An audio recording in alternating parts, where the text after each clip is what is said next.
Hey, what's up, guys? Welcome to the Arizona Central. This is going to be your news for your Arizona Cardinals in the OMFL.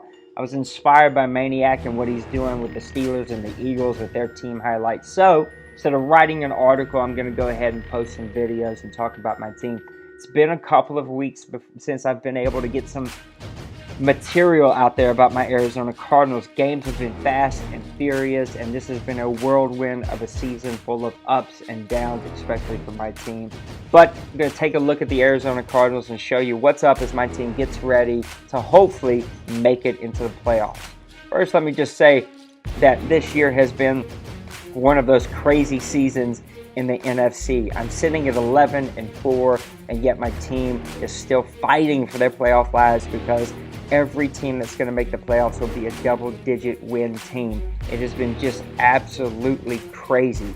I'll catch you up on some scores that we've had recently. I think the out there was my win over the Chicago Bears several weeks ago, and a lot has happened since then. It has been just one of those up and down seasons for me that I can't quite put my finger on exactly what has happened. Actually, I have pushed out some more material since then. I'm going to actually pick this up over the game against the Indianapolis Colts. I lost to the Indianapolis Colts 38-24. You're going to see here, Colin and his Colts played absolutely amazing. My team is known for being a very pass defensive team and doing very well against the pass, but this game was unstoppable for the Indianapolis Colts, I should say. They were absolutely on fire. Andrew Luck was 21 of 23, 356 yards and 4 touchdowns. Jimmy Garoppolo was picked off 3 times. He really has hit a stretch here where he's just thrown way too many picks. Some of them have been bad reads on my end. Some have just been a lot of zone that I'm facing, and it's just knocked me off of my game a little bit. A lot has to go to no rushing attack. I've really had a hard time finding a rushing attack this season, even though I have an offensive line who are all rated over 90 overall. All of them are very high strength, very high run blocking, but yet we have struggled to find games. Then we had to bounce back quickly against the Saints, who always play much better than their scores show. I'm always going to be a huge Saints fan. I am a Saints fan in real life, and I just pull in for this team to really turn things around. I think this could be the season. We've had to completely rebuild that team. I think he is doing just that. This game was really tighter than probably what you expected it to be, just because they played really great defense. A.J. McCarron really is a tough player to try to win with. He did go 9 of 23, which was not good. He did throw a touchdown with no picks. Garoppolo bounced back with 2 touchdowns of his own, 229 yards.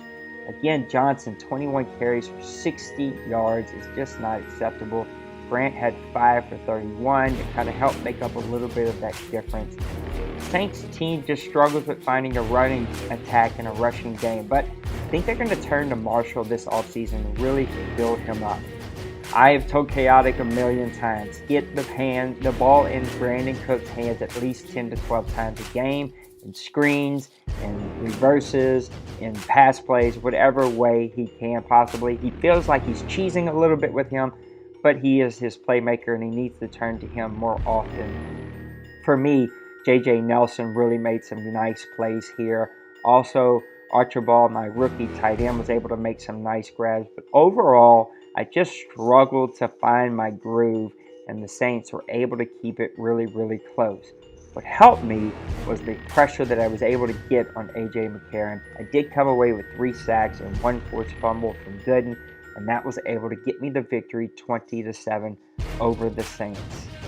Then I turned my attention to the pesky San Francisco 49ers. San Francisco just plays me really well. He is a very good player. I know that he plays in a couple of other leagues, so maybe that's why we don't get all of his attention here. You don't hear a ton from him, but the guy is a very good player. Anytime he and I play, it's always going to be a very close game. My Cardinals began to run away with this game early. We had a 21-point lead going into the third quarter, he was able to put a very nice drive together with Kaepernick, scored a touchdown into the third quarter. Very next drive was a sack, fumble, picked up by the San Francisco 49ers for a touchdown, completely turned this ball game around and made it much closer. Again, Johnson only 29 yards on 14 attempts, Grant 7 yards on 3 attempts. San Francisco 49ers blitzed me a ton. It opened up a couple of holes early that I was able to get out there with a big lead and score 21 points, but still it hurt the rushing attack that I was trying to form. J.J. Nelson has played exceptionally well for me in the second half of the season. I love him as my slot guy. He's never going to be a starter for me, but one of those slot guys that can come in and make plays.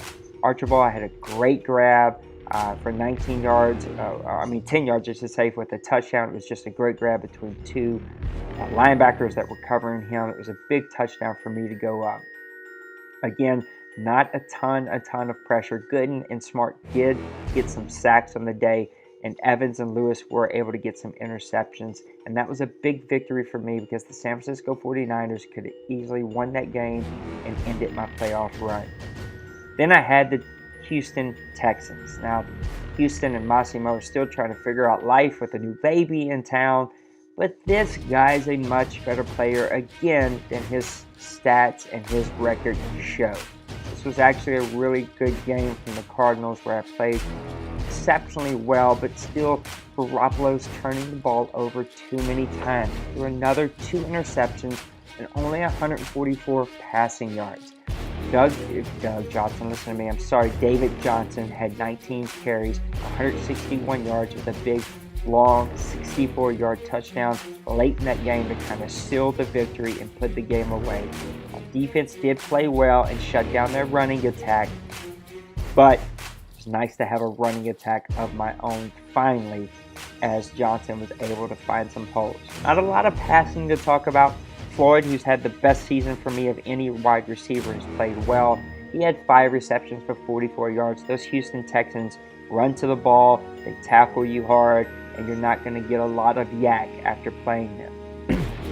Washington was able to get Jenkins, Gooden, Rice, Kalaspin. They all came away with sacks, and then Smart was able to get him a forced fumble and 3 sacks on the day. He really has made a late push to be considered for awards. He didn't quite make it for the rookie defensive award this past year. He didn't make the list to get on there, but he has played outstanding for me. He is playing really good football for me right now. You'll see my points per game. I'm 12th in the league at 24 points, for 7th in total yards, 264 for 8th in passing, 85 for 18th in rushing. On defense, which is where my team plays better, 6th in points at 19, 286 for 7th in total yards, 209 in passing yards for 10th in the league, and 76 in rushing at 76.2 in rushing for 6th in the league. I'll also show you where we kind of stand. I think that the playoffs may have been wrapped up with a loss by the Giants last week, but I still need to pick up a victory over the Rams this week just to ensure that I make it in. You got the Seahawks at 12-3, the Cowboys at 11-4, the Bucks at 11-4. Bucks and Cowboys and Vikings, these teams have done me zero favors. Even the Jaguars over in the AFC of beating the Seahawks, they have been red hot these last 5 weeks and really have earned that number 1 seed if that's how they close it out. Falcons at 11-4, and then my Cardinals at 11-4 as the 6th seed. You can see that the Giants are fighting for it, the Packers were fighting for it, the Panthers are right in there. These teams were fighting for it, and it came down to the last 2 weeks. So there you have it. That is a look at my Arizona Cardinals. Before we get out of here, we'll look at a couple of stats as we kind of get ready for the playoffs, which should start either tonight or tomorrow at the latest. And it's going to be difficult for me to make a deep playoff run. This NFC is really stacked this year. It was the AFC last year, but it's the NFC this year.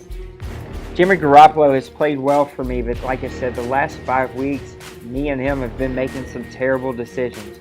26 touchdowns, 23 interceptions, 26 sacks. Just too many sacks, too many interceptions. He has passed for over 4,000 yards. 64% completion percentage is decent. But I'm going to have to play better if I'm going to make a run in the playoffs. David Johnson was able to break the 1,000-yard mark last week.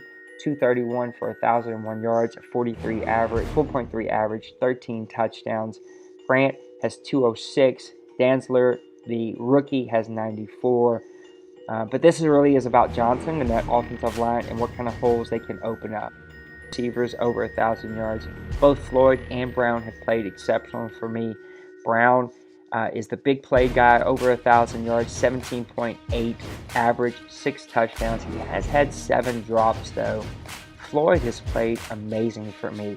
He was a guy I was trying to trade early, but he is just a big receiver with just enough speed and route running to make plays. 74 receptions, 1,251 total yards, 5 drops with 6 touchdowns to go along with that. The rookie Archibald has played really well for a rookie, and I think I found my tight end the rest of this Madden. 45 receptions, 641, 14.2 average with 6 touchdowns has been really nice to have.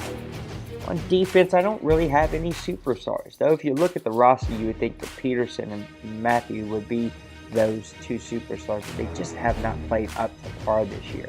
Daryl Washington, who I went with this year after trading my middle linebacker Buchanan over to the Buffalo Bills, has thrown in 48 tackles, 5 forced fumbles, no interceptions. Gooden has played better the second half of the season than moving to the outside. He's thrown in 33 tackles, 8 interceptions, and 1 forced fumble. Peterson, 1 interception on the year. Matthew, only 4 interceptions. So my 2 big play guys have not gotten a lot of interceptions for my team. Reuben Smart, I should say, has been my really big defensive lineman who's gotten the most pressure. The rookie has just come off the edge and got after quarterbacks, especially over the last 3 weeks where he's combined for a total of 5 of his 11 sacks. He also has thrown in 2 forced fumbles. Ignore the touchdowns. Those just aren't right for Daddy Leagues right now, and we're going to have to hopefully get that figured out. So there's a lot of pressure on my Cardinals to make it happen. This has been a really good season for me, but making a deep run into the playoffs is going to be difficult. I'm going to have to really put some things together if I'm going to make a deep run, because the Dallas Cowboys, Seattle Seahawks, Minnesota Vikings, the Atlanta Falcons, and the Tampa Bay Bucks are just very, very good teams. And I played the Dallas Cowboys, the Seattle Seahawks already this year, and those teams have beat me each. Seattle and I have traded off wins, but they are red hot right now. It's going to be interesting to see how this comes. So thanks for tuning in to Arizona Central. Look for some more videos after the playoff games are done, and look for a very special edition of Press Pass Live that's going to come out tomorrow. Good luck in all of your games. Thanks for tuning in to Arizona Central. Again, we will see you next time. Peace.